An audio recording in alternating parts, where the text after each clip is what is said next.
On the edge of real and cyberspace, there's one place you can go, and you found it. Welcome to kwtv0022, running Ubuntu on a Macbook Air.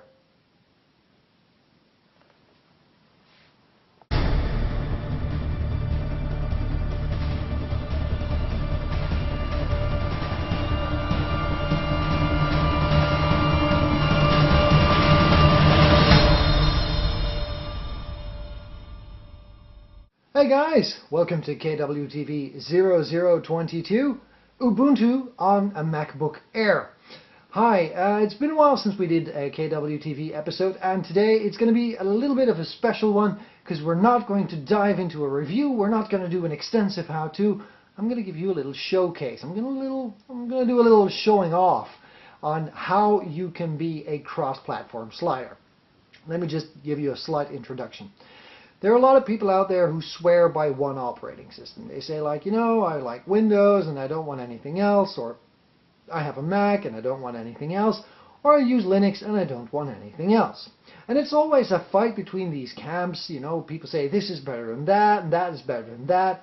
And I'm not really all into that. I mean, I'm a cross-platform slider, you know that. We like tools that give us the freedom to choose between any operating system and any location and any application that we want. We're the user, we're the boss.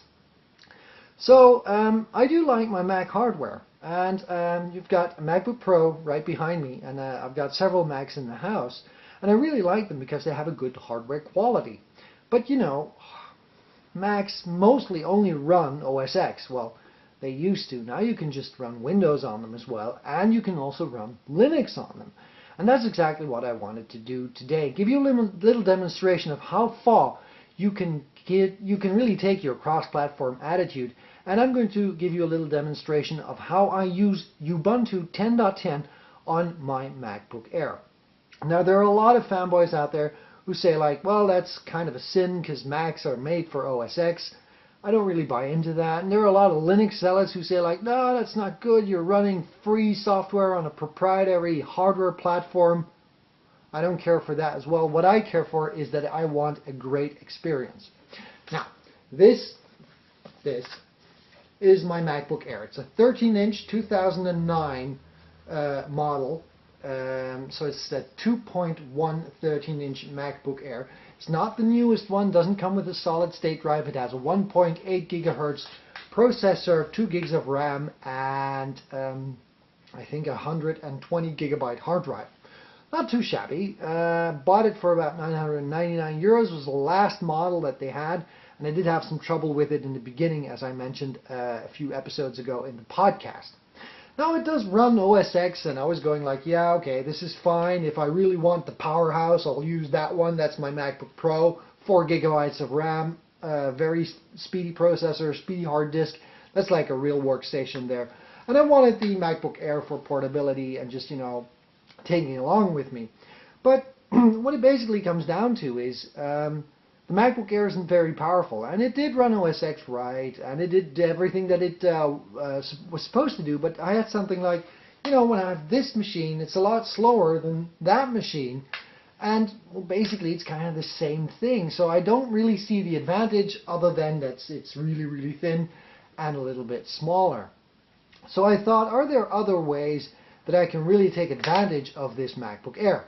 Now, I also had the Acer Aspire Timeline, which was an 11.6 kind of super netbook that I used for my Ubuntu, and I thought like, wow, wouldn't it be great to have, just one laptop for both my Windows, for both my Mac and my Linux experience. So I started to look around and see if I could install Ubuntu Linux on this baby, and that's exactly what I did, and I'm going to give you a little quick demo today. I'll be right back after the demo to give you the broad lines of how I did it.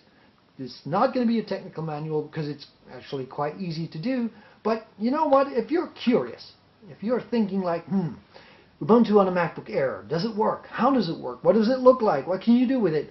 Well, catch the video that I've made up for you. Now you gotta bear with me here. The video quality isn't very, very good because I filmed it in the morning with the iPod Touch. I'm also recording this one with the iPod Touch. But you know, you'll just have to live through it. You'll get a general idea of what you can do. We'll be back after the video telling you how it was done.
Are you impressed?